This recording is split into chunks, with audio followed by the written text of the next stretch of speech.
All right, the record button's officially on. Hi, all those for watching. My name is Jordan Frias, and I am Secretary Treasurer of the SPJ New England Pro chapter. And I'm delighted today to have our two speakers on flexing your freelance skills during COVID-19. So I'll introduce you guys, and then after that we can get started. How does that sound?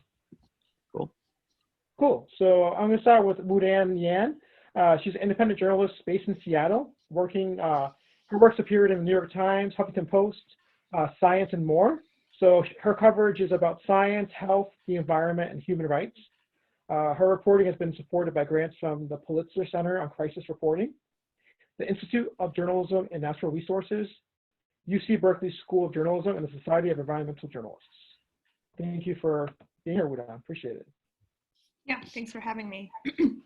And then I have Chris Faraone. He's a Queens, New York native who came to New England in 2004 to earn his master's in arts. Is that what it is, right? Journalism at Boston University. Chris is also the editor and co-publisher of Dig Boston and co-founder of the Boston Institute for Nonprofit Journalism. He's published several books, including 99 Nights with 99% and I Killed Bret Bart, and has written liner notes for hip-hop gods, including Cypress Hill, Pete Rock, sorry, I'm not familiar with these people, Pete Rock, Nas, and various members of the Wu-Tang Clan. So thank you for being here, Chris. Appreciate it. Let me get your mic on there so you can speak. There you go. Cool. Yeah. Cool. Yeah. Sorry, I got a 4-year-old running around upstairs, so I just wanted to mute myself when I wasn't on. But thanks for having me. I look forward to it. Awesome. Thank you guys so much. So the way it's going to work out is going to basically just throw questions your way, and then I'll have one person start with the answer, and I'm going to have the other person respond to. If you guys have any problems with technical issues, if you can't hear me or I'm breaking up, I'll move to another room. Just let me know, okay? Okay. All right, so let's get started. So the first question is just, I'll throw it to you, Wudan, since you're like a free-time freelancer. How have things changed since the COVID-19 pandemic took hold? Yeah, that's a great question. I mean, I can speak for myself, but I think what I've seen industry-wide for freelancers is that it's really swung in one of two directions with very little in between. Either you're covering coronavirus and you're getting a lot of work, or a lot of your projects have been canceled, and I'm hearing a lot of stories about freelance writers writing for rates that they haven't written for and accepted, since they were 4 or 5 years ago, like earlier in their career. So, I mean, that's very disheartening to hear. For me personally, it has picked up. Last month, I worked 60% in addition to what I normally do, which was pretty intense and unexpected. Yeah, that's kind of what it's been like. I've seen rates kind of either stay stagnant or go down a little, but not drastically. All right. And how about you, from an editor's perspective, Chris, how have things changed? Well, we've had to adapt. I mean, I guess, I do run the weekly here in Boston, the Dig Boston. We also run something called the Boston Institute for Nonprofit Journalism, which is a kind of a freelance incubator almost, where we work with dozens of freelancers and place stories in multiple publications, including the Dig. And, we made the conscious decision to actively cover coronavirus, the impact of COVID-19. So we've been extremely busy. And I will say, we were fortunate in that, and you were part of this, Jordan. We had just went up to New Hampshire to cover the primary and issues around the primary. And we brought, over the course of a week, about 25 freelance reporters, photographers, researchers up to New Hampshire. And this came, almost immediately on the heels of that, about a month. But we had, we already had all these freelancers in our orbit, but we had just worked with so many people. It had gone really well. These connections were open. Obviously, all our email lists and everything like that was set. And so we just kind of dove into it. I like to think we do it under any circumstance, but this, we happen to be ready for it. So things have changed. I mean, trust me, I'm a weekly editor. We work very hard. People realize, I'm sure, but we also kind of get to chill every now and then. So this is definitely different for us.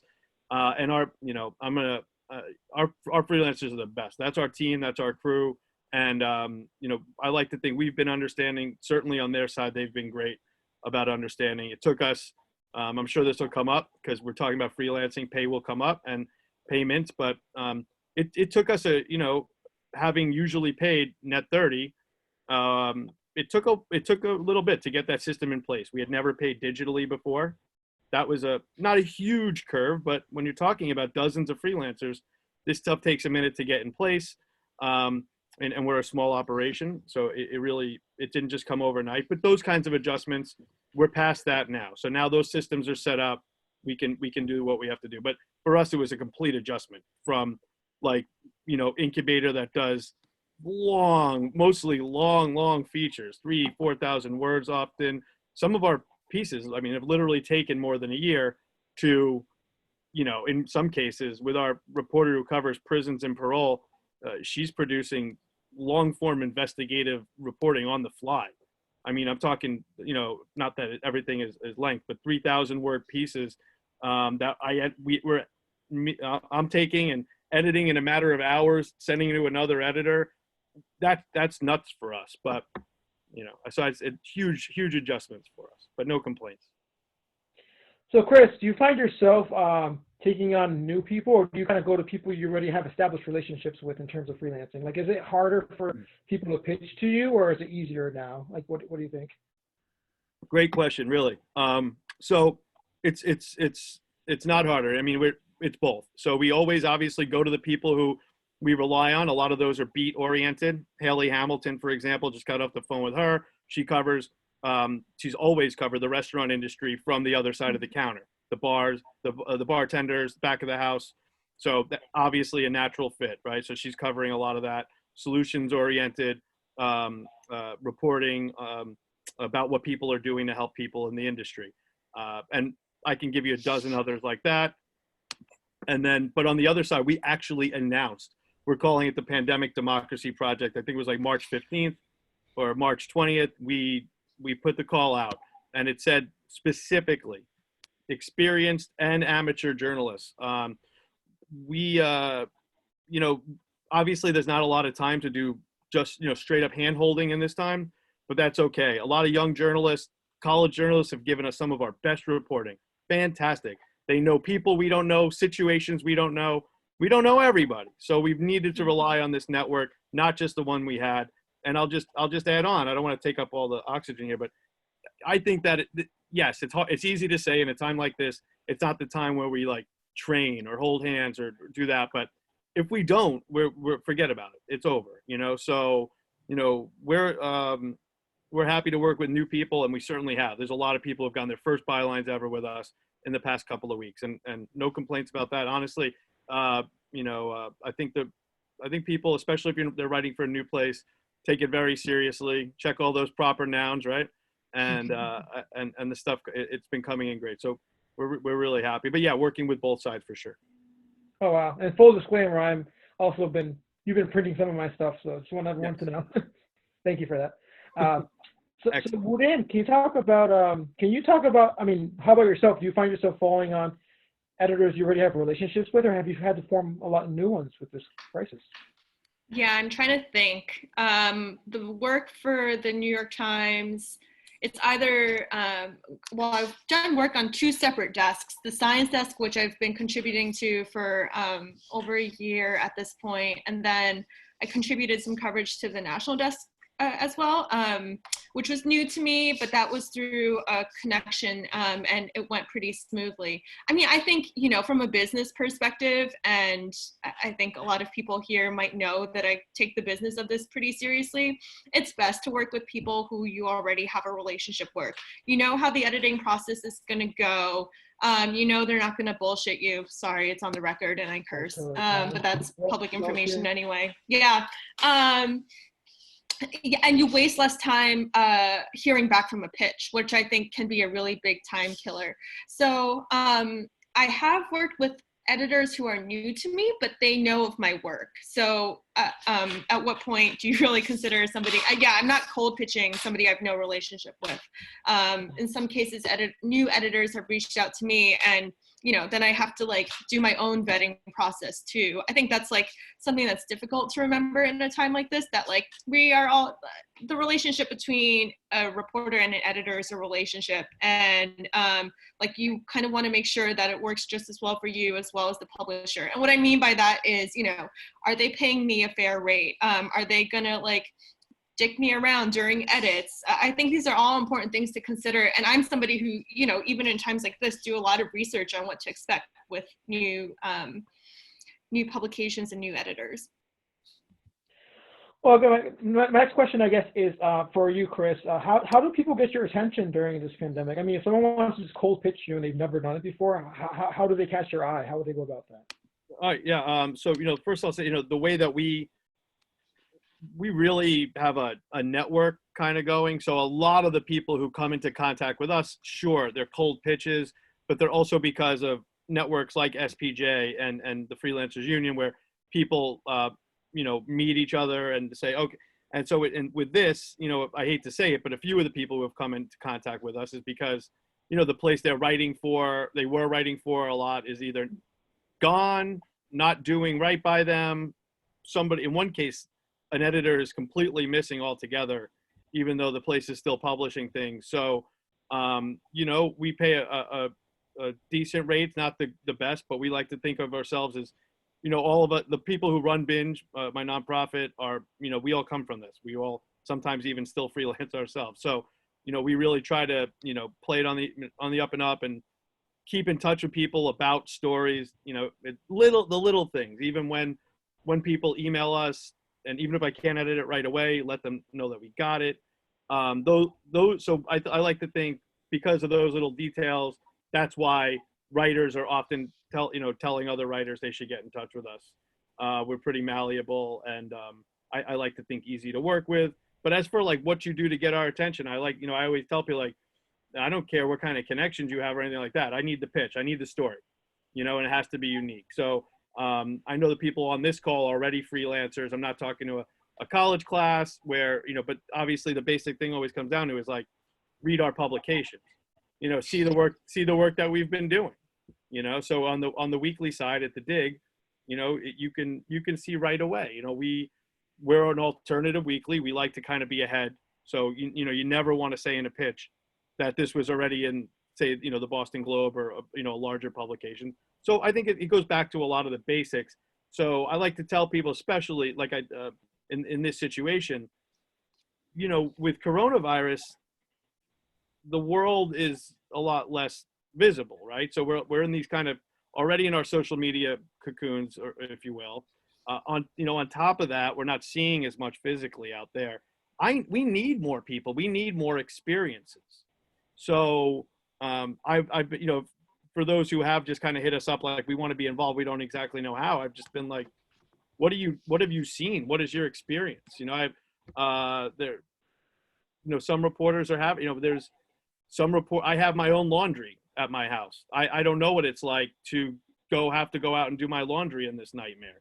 That's a whole experience in and of itself that I don't have. And I'm sure some of the people already in our network did, but, and then that goes to industry after industry. We got a reporter like a Nate Homan who happens to know people in, who work in tattoo parlors and things like that. So long story short, it's about, really what's unique to you. What do you know that has been surprising the heck out of you, that other people might want to know about? Back to basics. Awesome. And Wudan, I mean, like, speaking of finances, I mean, have you turned down any jobs because they weren't paying enough? How do you know when you're not getting what you should be getting as a freelancer, especially if you're new to this? Mm-hmm. I talk about this in my podcast, which is called The Writers Co-op. And one thing I encourage all writers to do is to set their rates early on. So, you know, I'm sure there are a lot of freelancers here, so this might just sound like a broken record, but if you don't know what your rates are, a good way is to take your desired annual salary, cut it in 12, divide it in 4, divided by however many hours you want to work in a week, and that's your hourly rate. Over time, you come to learn how long it takes for you to report a story, how long it takes to do an interview, to look over the notes, to outline, to write, to edit. And all that figures in. So I have my own rates, and basically, you know, in my book, I also have, in my mental book, I also have like, how do I explain this? Like, I know what the lowest rate I'll write for is. Like, I know what that can be, and I don't go below that. And if it doesn't work, then so like, you know, a publication can only pay 50 cents a word. That's no longer my rate.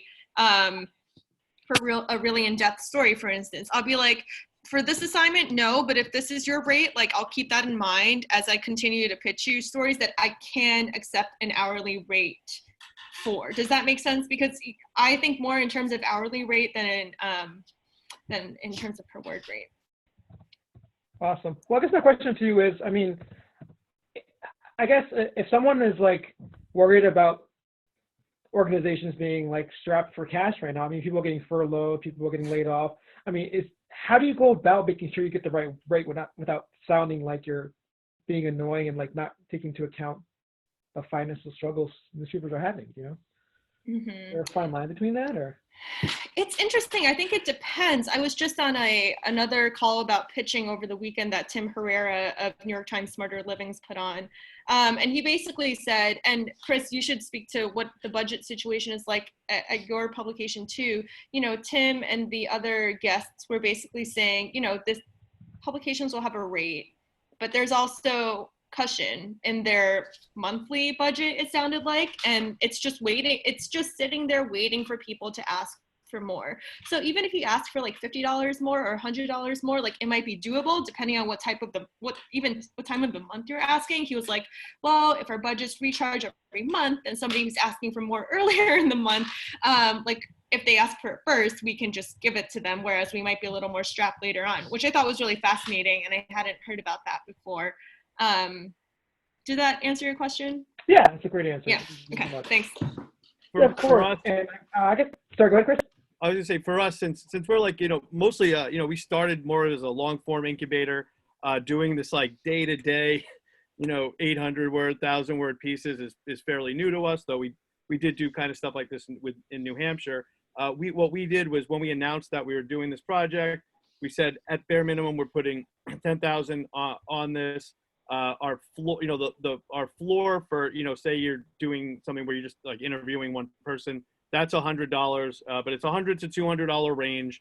That's based on, you know, and this is very hard from our side to do, but that's based on your, you know, $25 an hour, your 4 to 6 hours. But what we offer is, let's say you have something more, you know, more detailed, that's going to take a week to, you know, that's really our, you know, kind of like spot story coverage rate, $100 to $200. Beyond that, we've had a couple reporters that, you know, have had to take a week on a story with multiple sources, and it's about keeping that line of communication open. We tell them, hey, if you're going to be investing so much time, talk to us, and of course we can accommodate. And the other thing is, and we just did this today, is applying for, you know, we are here to co-sponsor for many grant opportunities. So we have 3 different grants in right now with 3 different reporters, and when we get at least some of them, those reporters will get way more compensation. Plus, we'll still be paying them as well. So we're really here. And I think I want to just stress how important I think that is for, if there are any other editors out there, is I think that's like one of the most valuable things you could be doing with your reporters right now, is walking them through the grant making process. Because I think if the past couple of weeks has shown us anything, man, it's like, you know, we're all on our own to a certain degree. And, you know, we started this nonprofit as a, you know, really a grassroots effort, because just somebody had to do it over here where we are. And from not from the get-go, but after we kind of got our feet wet, we were able to say, hey, work with us. Let's apply for all these different, and now with all of this avalanche of opportunities, we were very well positioned to, you know, reach out to our reporters, or some of our reporters would come to us with an idea. And we said, we can only pay you this much, but let's do this together.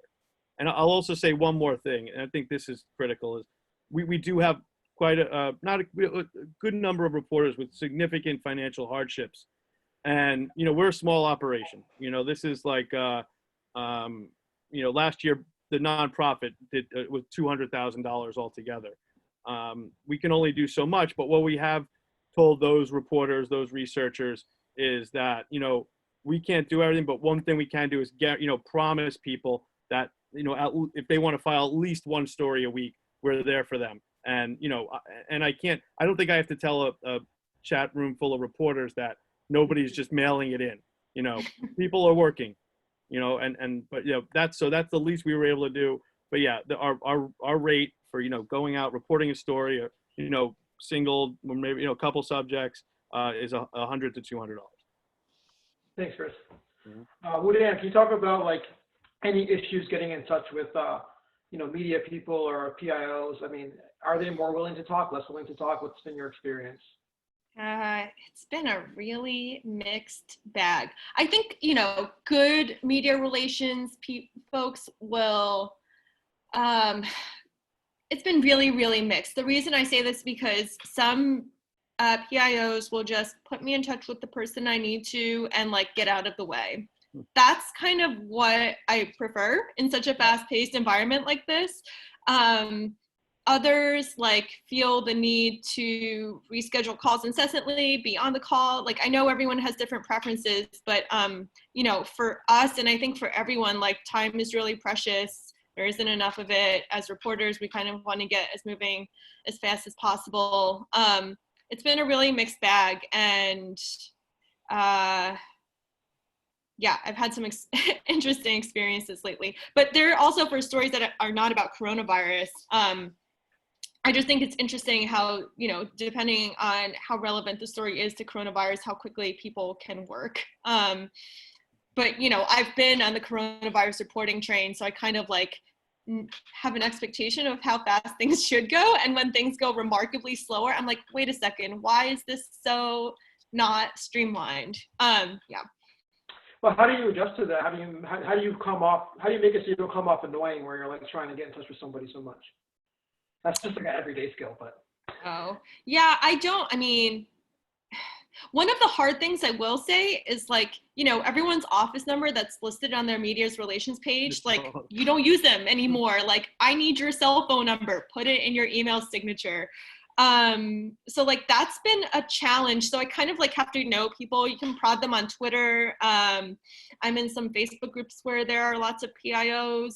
So, if I know somebody there, I'll ping them. I will say, I think reporters working on coronavirus or coronavirus adjacent stories that require comment from institutions, like it's really hard to find sources because like office numbers are obsolete and all we have is our social media networks. It's like pretty challenging to not use the same people over and over again. Right. And Chris, I was going to ask you, how do you get people to? You find it hard for people to meet deadlines for you because I am I may have mentioned this before. I think we got live. Is I don't speak for any other editor, obviously, but for us. We started the nonprofit because there wasn't a good freelance incubator that was bringing some money to the table, a couple $1,000s for major features, and or that was, facilitating the up and coming reporters, like, who's going to teach people long form, where's that going to happen, but also the small outlets that can't afford that stuff. I think that, so I think we're just kind of situated, we're situated to kind of do this work at this point, I think. I don't know if that answers the question. So do you have any, for example, have you gotten any stories or have you had any reporters where you're missing something that you really wanted to get from someone who didn't speak or? Oh, as far as like, so we really, deadlines. As far as deadlines, we have rolling deadlines. The last thing I am doing in this pandemic or really ever usually is breathing down people's neck. We're just not a deadline driven organization. I know that sounds completely crazy to a lot of people, but it's really not. And I got to say, if anybody wants to talk about it, they're welcome to call me privately. It's worked really well. In fact, I'm working on it. I have a list of kind of like tips for editing in this kind of time. But I'll tell you, you know, we have a lot of stories out there. Yeah, some will not come in, but that's okay. People have a lot of crises on their hands. Things change day to day. So I think it would drive me crazier than anything, sitting here wondering where is this story? So will there be a day or two with a lull? Sure. And will there be like last Friday where I got a dozen stories filed at 4 o'clock and work for the next? Yes, that will happen too. But honestly, it's, you know, it's not like everyone suddenly has all this time on their hands. You know, there are some people who have, you know, a small apartment and 3 kids, and there's no writing happening before 10 o'clock at night. And then, you know, and then there's this tragedy, there's that tragedy. So that's not a problem. And I just want to address, as far as like public relations people, you know, don't, you know, for any freelancers out there, you know, I know that some people really, they're not treating you the right way, but you can ask for help too. You know, that email from the especially a place like the New York Times, but even a place like the, you know, My Weekly in Boston really can make a big difference from an email from a Gmail account. And I hope it goes without saying that nobody should be sending anything out from their college accounts, because in our experience, you're just not going to get a response, especially at a time like this. Get a Gmail account at the least. But yeah, so ask your editors. We've certainly had to go and sometimes either file a FOIA or at the very least not be so nice to some official because they're ignoring a freelancer who, you know, has as much of a right to that information as any other reporter. Right. Thanks. And Wudan, can you talk about how, like, have there been any stories that you worked on that surprisingly were more interesting than you thought they were going to be, or got more traction than you thought? Any topics you covered that were like that specifically in this time? That got more traction. About that. I don't know. As a freelancer, I feel like I generally never know how well my stories did unless like the New York Times makes an Instagram post about it or something. Like, I frankly have no idea. I wish kind of editors gave us this information. You know, I will say I reported a piece about like how this pandemic was impacting scientists' ability to do research. And that was just like a short 250-word blurb that I filed to the New York Times. But I got an interesting nugget from a researcher I spoke to, and that blew up into a full story for Science. So I mean, that kind of is a central theme to my own reporting, which is, you know, now that, because a lot of before coronavirus, BC, a lot of my reporting like required me to be on the ground, required me to travel. And my philosophy was so deeply like, go to a place, do the story I've been commissioned to do, but also come back home with another story that I can finesse into a pitch so I can go back. Like, I in my mind, I always think about going back to, you know, different communities that I cover. I'm approaching a lot of coronavirus stories in a very similar way. Not like go back to the same people who I spoke to, but like from this one story I'm reporting, like, how can I find my next story idea? Because I think like that's the one it's one limiting thing with the pandemic is we can't really go out into the world and find our stories anymore by talking to strangers on the street. So we're all kind of left to our same tools. And I think you talked about this earlier, Chris, like our own unique networks. And I really encourage people to think about like what you think makes you kind of weird and interesting. And like, how do you have that weird thing help you add value to the conversations that we're having about coronavirus? Also, if you don't want to write about coronavirus, that's totally legit too. Yeah. And Jordan, I just want to add on that, you know, the kind of the way you have to when you're thinking about sources. You know, I've been having conversations with some reporters who have had, you know, trouble getting either good quotes from certain sources or communications have changed. And you know, I have always been, I've always used the email interview when needed. And I know that this is like, to say this on an SPJ phone call, I think I'm actually violating the code.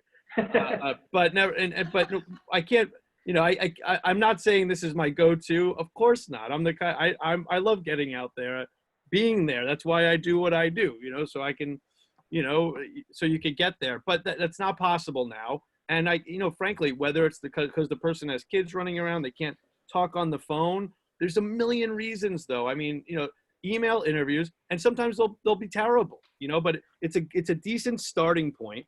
And maybe you have to jump off that. Hey, now can we get on the phone? But I'll tell you, some of the people who have not been able to get in touch. There's one woman, she's making masks. It was an early mask making story, and we couldn't get her on. She was working 20 hours a day. It's like, if we send you a couple of questions over, could you do that? Sent back these beautiful answers. Is it Pulitzer Prize winning material? Of course not. Is it a great piece? Yes. So I more than ever, we need to think also, is Zoom right for every interview? Of course not. Is it better than phone for some? Absolutely. So these are conversations not everyone's going to be able to have with their editor, but to have with yourself, your roommate, your friend, other reporter friends. So things are changing really fast, or at least we're made to think about how they're changing.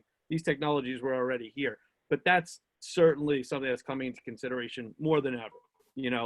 And I can't stress enough that the more classically trained journalists are terrified to do an email interview, and it's take the training wheels off. If you got to do it, you got to do it. Some people can't get on the phone during the day at all.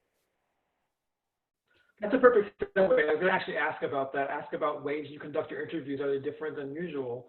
So, Wudan, are you conducting more Zoom interviews, for example, or are you still doing more phone, or how does that work? Yeah, great question. Freelancer just wrote an amazing story in Nat Geo about why our brains are so much more fatigued from Zoom calls than anything else. So I definitely try and limit my Zooming time. Unless there is something that I think is going to be a visual scene in the story that I can say in my story, I can say when I go to file, so-and-so told me or showed me over a call on Zoom, whatever. I can see that being valuable. Otherwise, I just stick to normal phone calls. I have been doing some interviews on weekends. I did a story where I had to interview a lot of pulmonary and critical care physicians who are just, hacking away at it, 80-hour weeks, basically. So I'm going to work with whatever time they have. I think one thing that a lot of us probably know is that we need to be flexible, and I think that applies to freelancing in a crazy time like this. This means, I've interviewed workers at 9 o'clock at night just because that was the only time they had, and I was hanging out the rest of the day. So yeah, I see things changing a little on that front too. Do parents have children? Some parents I interviewed for a story of basically how are you guys doing it all? They're like, well, my husband and I have this schedule that we've set up, and so the child is occupied during these hours, and I can take a call for this time, or hold on, let me put my kid to sleep and then I can hop on a call. So yeah, I've been super. I don't have children. I only have a dog, so I can be a little. They pose their own issues, though, don't they? They do. Yeah. Guys, if anyone out there who's listening has questions, please feel free to comment. Write them up, and I'll ask these guys. So you guys are always free to ask questions whenever you want to, and I'll try to get them answered. So Chris, can you talk about any stories that surprisingly did well, or that was more interesting than you were surprised by? Or was there anything that you got that was wow? Yeah, I can.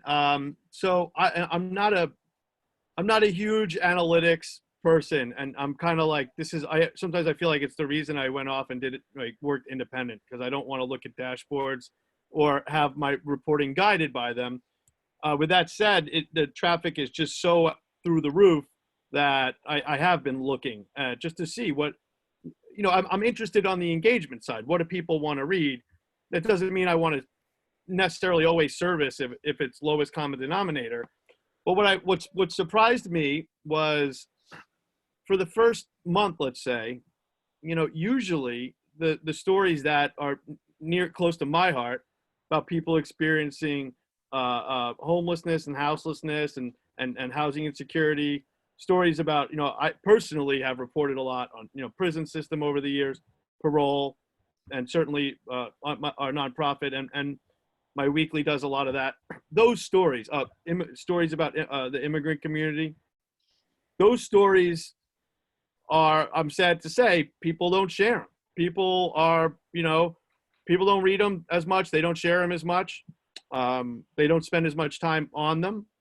And those stories really were the most popular stories for the first month. I think a lot of people, and I'm not sitting here saying people are better than we think they are. That the jury's still out on that. We still don't know about that one. There's a lot of good people, though, I guess, and I think people really are and were concerned about those communities. Maybe who knows? I don't know where they. Certainly a lot of them are Googling how many homeless people are there in Boston, things like that, and that brings people to a lot of the work we do. And so I was very surprised by that. Those stories are still really, doing well, if you will. And it always feels petty to talk about it like that, but it is important to me that people read those stories. They're critical. And certainly Jordan, you, not to call you out again, you wrote one of those early stories and have been on that beat to a certain degree. And on the other side of that, what I guess hasn't surprised me as much, but it shows things don't change in times of coronavirus or not. And this is not to disparage this work. It's also critical, I think, is our food writer is also our hikes writer. And so outdoors, restaurant related stuff, it's like people can't get enough of it. They want to know what's happening to their favorite restaurants, what's going to happen to them. So I guess that's a surprise too, because since restaurants are barely open, I wouldn't have thought that food writing was still going to be taking it, double the traffic of anything else.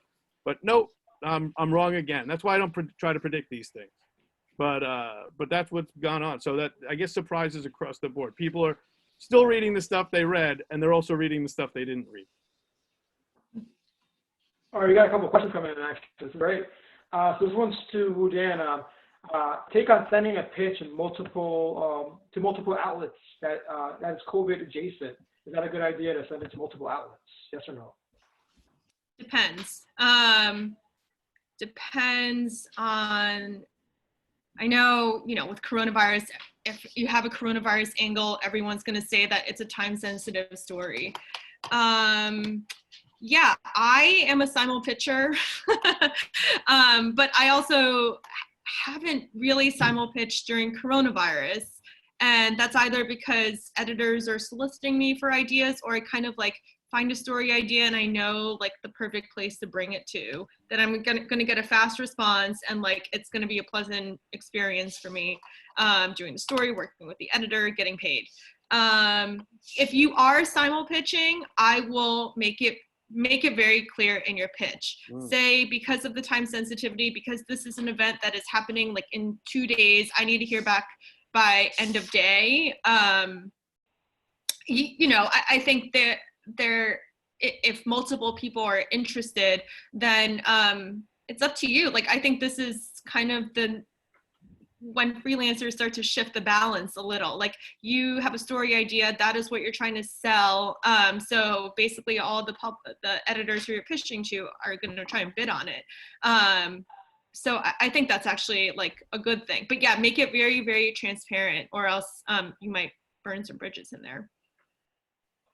All right, for this one, I'm gonna unmute you, Colleen, because I can't really read your question. Do you want to just say what your question is? You might, Colleen. Oh, sure. I am just wondering. You were talking, Wudan, about getting tips from the sources that you're already talking to for another story. I was wondering if you had any advice on how to do that, especially over the phone when you maybe get less small talk, and then also how that figures into your pre-reporting.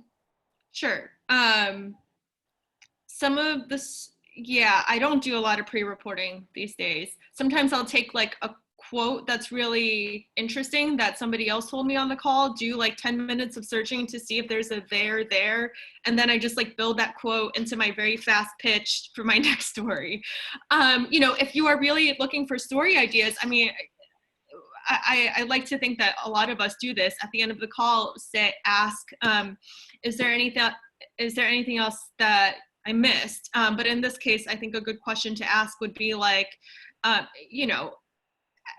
as you're looking at the news around coronavirus, what's something that's gone ignored? What do you wish got more attention? What do you care about that the media is not writing about, and why? I think these are valid questions to ask, because again, depending, if you're just interviewing John Smith, then he might, again, we know networks we all know networks different from one another. That gives us strengths and contacts. So what are your sources, contacts, and networks? I'll add on that. It's something I wrote this on Twitter the other day. Can't believe I'm saying it, but politicians are decent sources for this, not directly, but they are, like, even the bad ones are getting just constituent calls like they've never received before. And, you're not taking anyone's word for it. You're just simply, long story short, if you know a constituent services director or, there's a decent state representative or something who you've dealt with before, my guess is that they have more stories, more situations to tell you about, that, more horrible predicaments, pickles, whatever you will, that their constituents are in than they ever have. And so that's definitely been something that, not like we've necessarily like proactively solicited, but in conversations I've noticed with, in our case, the more responsible state representatives and state senators and city councilors and such, they don't, some, in our case in the Boston area, some of our city councilors were the first to have like coronavirus newsletters and stuff like that. And and as a result, they were getting a lot of feedback from their communities.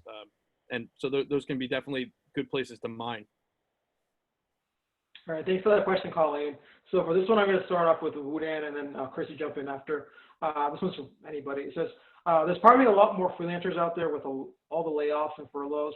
How do you make your pitches stand out while keeping that in mind? I guess that's a question from Wudan. Yeah, I'm mostly pitching editors who like either know who I am or who I have like a current ongoing relationship with. So I think that's a privilege that I'm very aware of. I will say, from the pitching workshop I went to this past weekend, one thing that the editor said was super, super important was the subject line. And how to think, so like, I have gotten probably 10x more PR emails since coronavirus started than ever before, and I have no idea how that happened. So it's really freaking frustrating. So, I'm just imagining that for an editor who I'm pitching, it's a lot worse. I would say subject line, pitch, caps, whatever you want, pitch, or pitch from a freelancer, freelance pitch, whatever you want to call it. And then you write the headline for your story. It doesn't have to be the headline when it runs, but it should be catchy. Like, I'm not an editor. I've never written a headline before in my life. Nobody should ever trust me to do that. But like writing that headline or knowing what it is like me knowing what the story is. So I always say, like, imagine your editor is like, we're probably all eating our sad desk lunches now at home. Having their sad desk lunch, and you need to catch their attention. Like, what is that headline? What is that subject line going to look like? So that's one thing. The other part is just like name familiarity, right? I think I'm in a weird position of having a very unique name, so people will probably be like, oh, it's Wudan. I keep saying that like Twitter is a good place to just like engage with people, have banter, like retweet.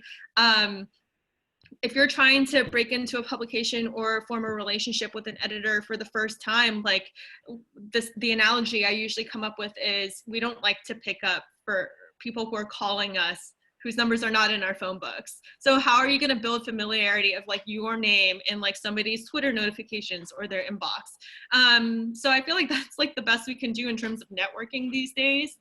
And it could be useful, but I don't know what the editor side of that looks like. Be curious to hear your thoughts, Chris. Well, we got an editor with us. So what does the editor have to say? It's obvious about that. We are bombarded. I get to everything. Definitely at bare minimum, we'd start with the basics here. The word pitch in the subject line is that, because that's what it is. And yeah, I've been surprised by how much PR there still is. For me, it's always like, there's really a lot going on right now. So, and a lot of the stories can overlap. So, we have one story about mutual aid, one story about direct action, for example. And, they were different, but they could have been explained the same way, almost. But when they came in, it was, one is, one was early on. It was about, if a group's meeting in a specific place, something you could really tell me something in that subject that I'm not going to see anywhere else. You know, it's always great that people are helping other people, but you're not selling me on people being nice. You know what I mean? You know, this is the thing. Like I happen to have grown up in a small business family, so I have some sales background, and it's always helped as a freelancer. And it's really about getting that out there. And I'm not saying that everything has to be so crazy that it's, you know, that it's almost a silly idea. Not at all. But for the stories, and I got to be honest, a lot of times those great pitches that really grab you, those also translate into great stories because they stand apart. There are a lot of industries being impacted, for example. So when I say get specific, I don't mean, you know, that it doesn't have to be the most specific thing in the world, but there are a lot of industries being impacted. So let's pare that down. We're obviously not going to pitch that business is being impacted. We know that. But then we could get down to, you know, if we talk about, you know, can a lot of different things be lumped together? Sure. But some of the best pitches I got were just about tattoo artists, just about the, you know, the lobster industry, for example, you know, so things like that, specific programs. And that's what it'll make it stick out. And I'll just give you one more example. It's like, I think one email that came into me just said like 5,000 lasagnas or something like that. And some of you may know this, and it's like, you know, somebody in the service industry, there are a lot of people in the service industry helping other people, right? But this is somebody who started making lasagnas. The next thing you know, there were like 50 people making lasagnas. And the next thing you know, there were 5,000 lasagnas that were made for various families in the service industry, you know, but there are certain things like 5,000 lasagnas that you have to open that email.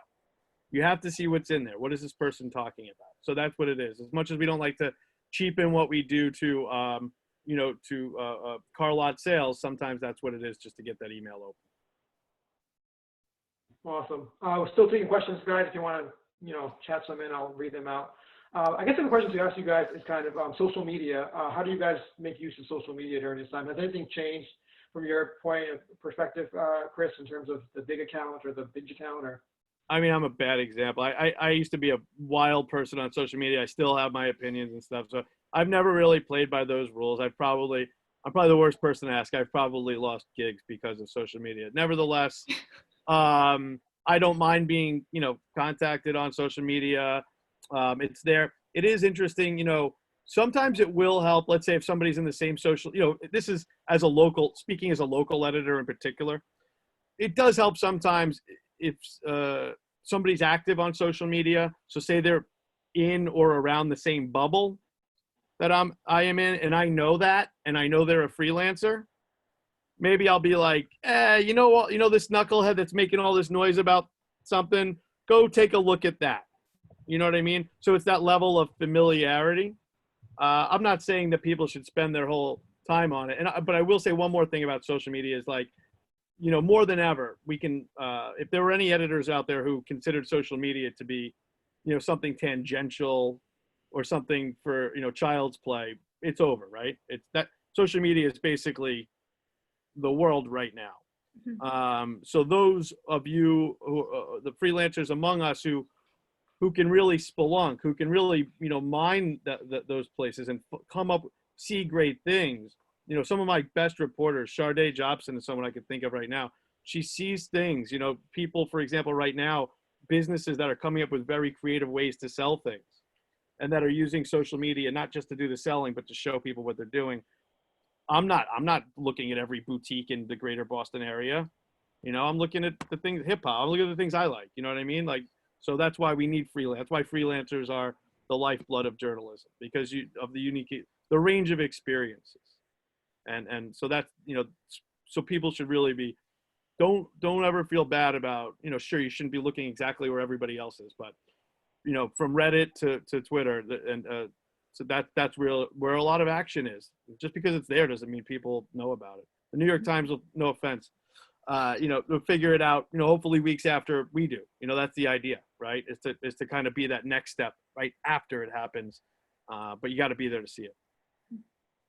So Wudan, it sounds like you kind of talked about getting actual sources on using social media. So is that one of the functions that you find yourself doing more of during this pandemic, or? Yeah, I have, social media has been, fundamental to how I do my work. I am able to find story ideas from it. I put out so many calls for pitches, and I make them public on Facebook too, which is crazy because I never used to make public posts ever. I do it on Twitter. I do it in a lot of freelance listservs that I'm a part of. Like literally every freelance listserv I'm a part of, I put out calls for sources. Today I just put a call out for a contact tracer. So if you know anyone or if you yourself have applied to be a contact tracer, I'd love to speak with you. I use Twitter to remind editors that I'm alive. Well, the one thing I will say, not about social media, but about your portfolio, is to keep it updated, because I'm a weirdo who tracks all my emails, and I know that my webpage is the most clicked thing. So whether it's a source who, is a scientist and wants to see what other stuff about coronavirus I've written about to make sure I'm a legitimate reporter, or just putting out stories that they like, that's valuable for them. It's valuable for any commissioning editor, I think. Keep that updated. It takes me like 4 minutes maybe to put something up, just because of how Squarespace is on my website. So yeah, I think that's really important. Pinned posts and tweets. What do you have for your pinned posts and stuff like that? My pinned post is my latest, it's like my personal mission against disinformation with coronavirus. So yeah, that's been up there I don't change my pinned tweet every time I have a new story up, because I'm also publishing non-corona stuff too during this time, which I know is very strange, and I'll give that the attention that I think it deserves, but it won't be pinned. Cool. Well, Chris, I was going to ask you, do you find yourself assigning more, or no, people are still pitching more so than assigning? We're getting, we're getting a lot of pitches. So for me, I can also handle some things. So some of my ideas that I have that I get from my own head, I can handle them, but others I'll assign them. And, I will say it is, I never recommend saying to an editor that you don't know, or that you only know a little, like, hey, I'm open here to do whatever. You'd be surprised at how much, and I never hold it against people, but I think some people do. I will say that a better way to do that, it's still not great, but a better way is like, I know science, which we all know most reporters don't, or the economy, those two things in particular, but anything. I know sneakers. You ever need anything on sneakers, call me, things like that. That actually is helpful, and especially at a time like this, I know the restaurant industry. I know this. That helps. But yeah, that's as for assignments, because I know, we have this like little great freelance network. Most of the ideas I'll come up with, if I do and I don't have time to do them myself, I usually have somebody who I know can handle that. But even more important than like having that specialty, and I think this is a great way to kind of tie a bow on this, is the reliability.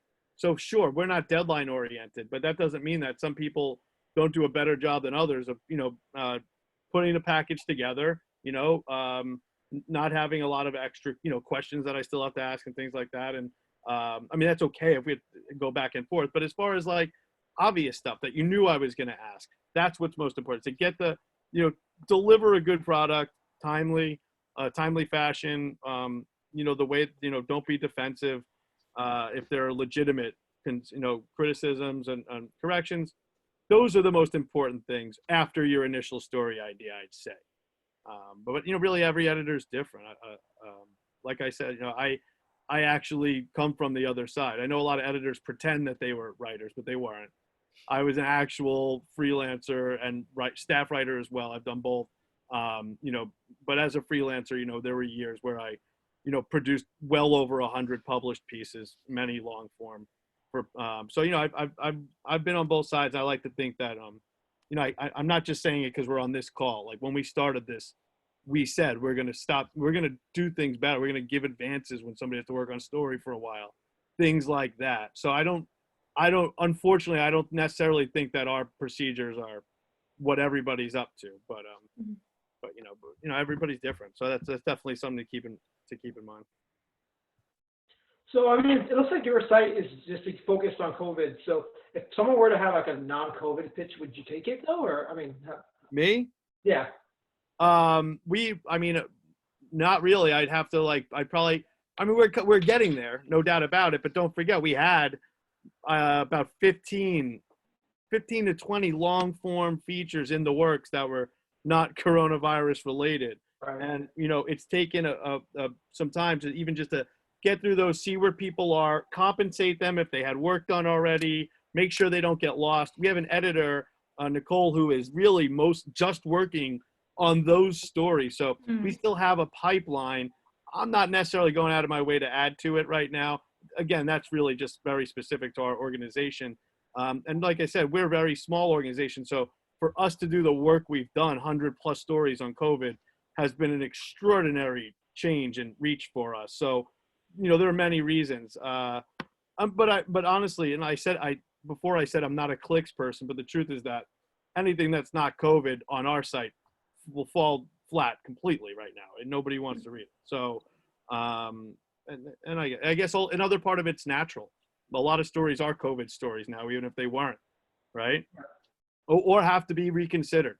So the one kind of story, I think the first thing we'll start rolling out maybe in the next week or so like that we do quite a few history pieces. And often those history pieces are related to what's happening in contemporary America, or at least Boston. But if there's no natural hook to coronavirus, I think we can still, it still can stand to benefit from reading about what's happened in the past, I think. So I think we'll probably start by rolling out some of those. But other than that, no, we're not really interested in non-coronavirus stuff right now. I would really recommend folks to join Study Hall if you're not already a member, because every Wednesday they come out with opportunities. So job postings or also freelance opportunities. I've been consistently surprised over the past month how many calls for pitches there are for like coronavirus and culture, coronavirus and food, coronavirus and beauty. Like there's kind of something for everyone is what it seems like. The other thing I would say is talk to editors who you have relationships with, and see like how readership attention to coronavirus stories is changing. So before all this hit, I had a really long feature in the works for Technology Magazine.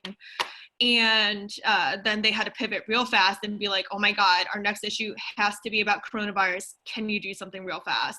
And then, that long form story I had before this all hit was due at the end of May. So when I was looking forward at my calendar last weekend, I was like, wow, I was supposed to travel to Los Angeles for that story. I basically, kind of in my mind was like, it's not impossible for me to report this over the phone. It would be different. It wouldn't be as detailed and colorful in these parts, but it can still be done. I can still make my deadline. So I emailed my editor. I was like, what is this? I mean, I think this is feasible, but also like, I want to make sure that the timing is right for your end. And he was like, yeah, actually like some attention is shifting slowly and we will have to get these stories ready. So, I mean, other publications are doing all COVID in-house, but have a longer lead time for non-COVID stories. Right. So just check and ask. Yeah.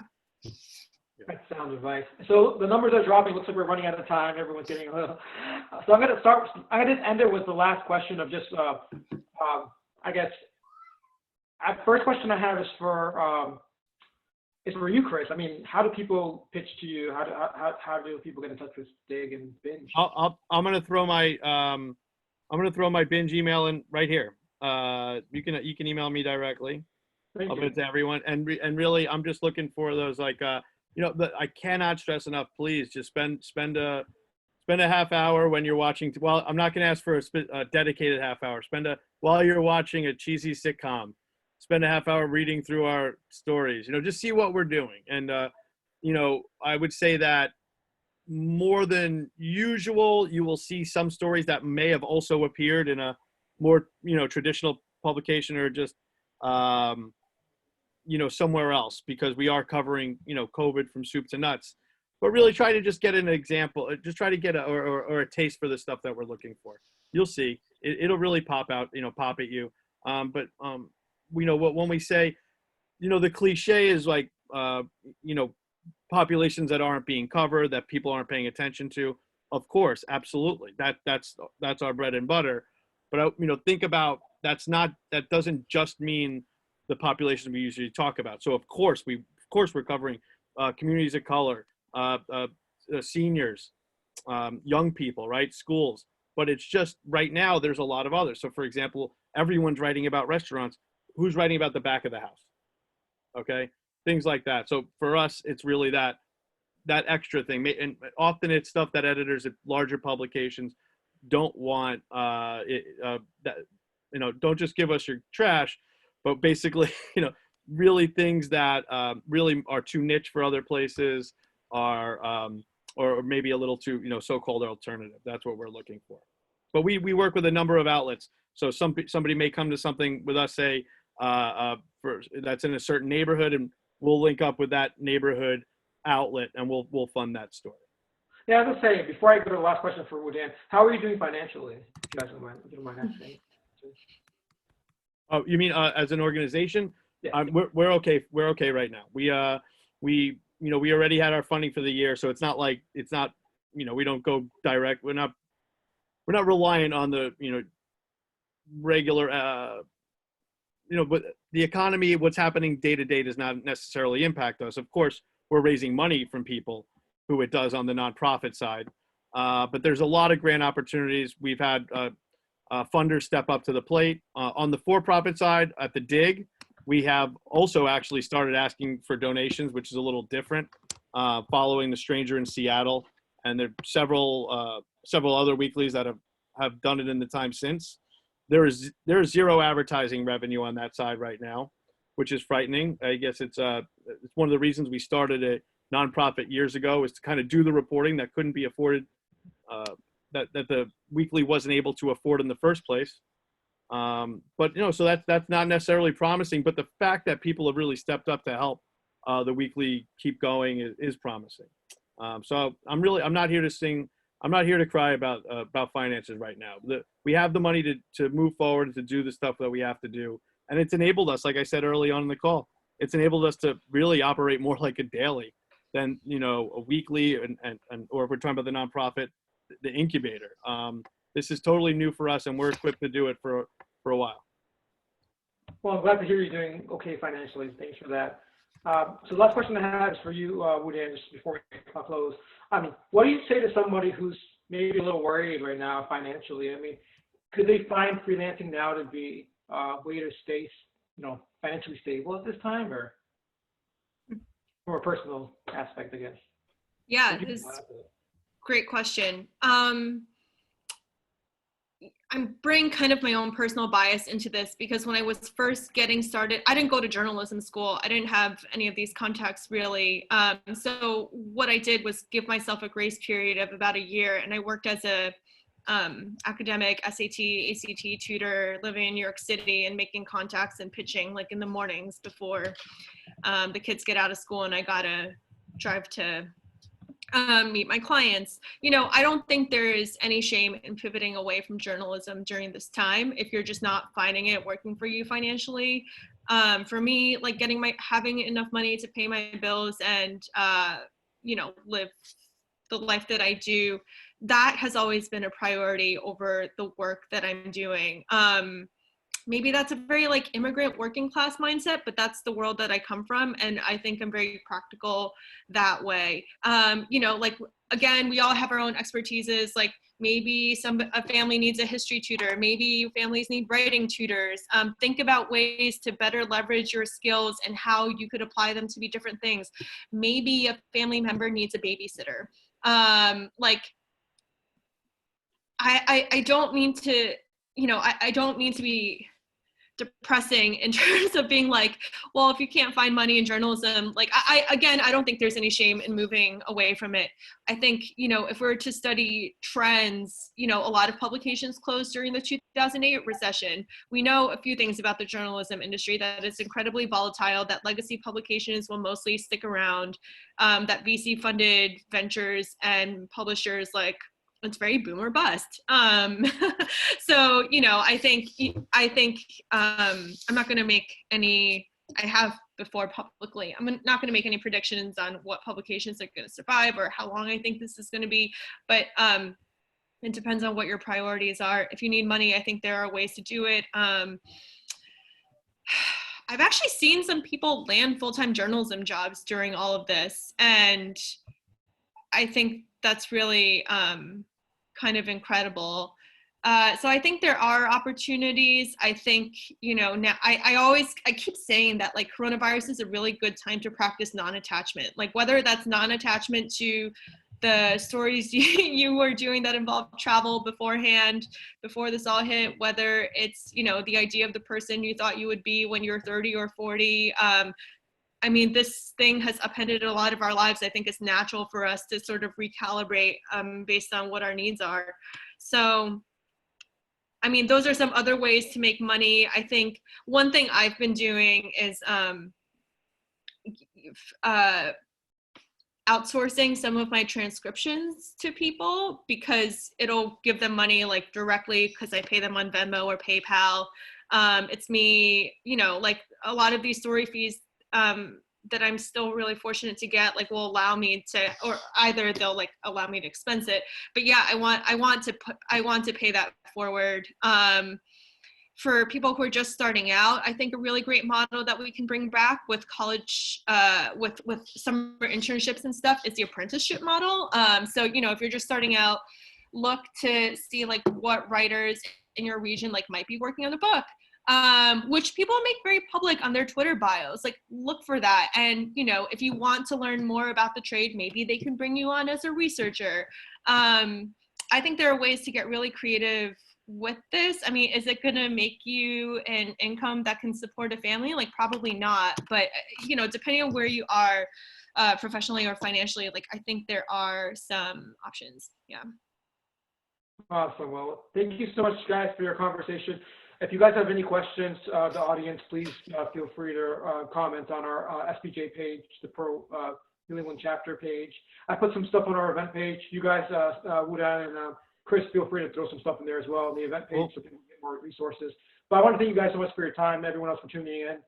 Thank you so much, Chris. It's been a pleasure. See you soon. Thanks, everyone. And nice meeting you, Wudan, and best of luck with your career. Yeah. Thank you. Thank you. Bye. Yeah. Thanks, guys. Bye.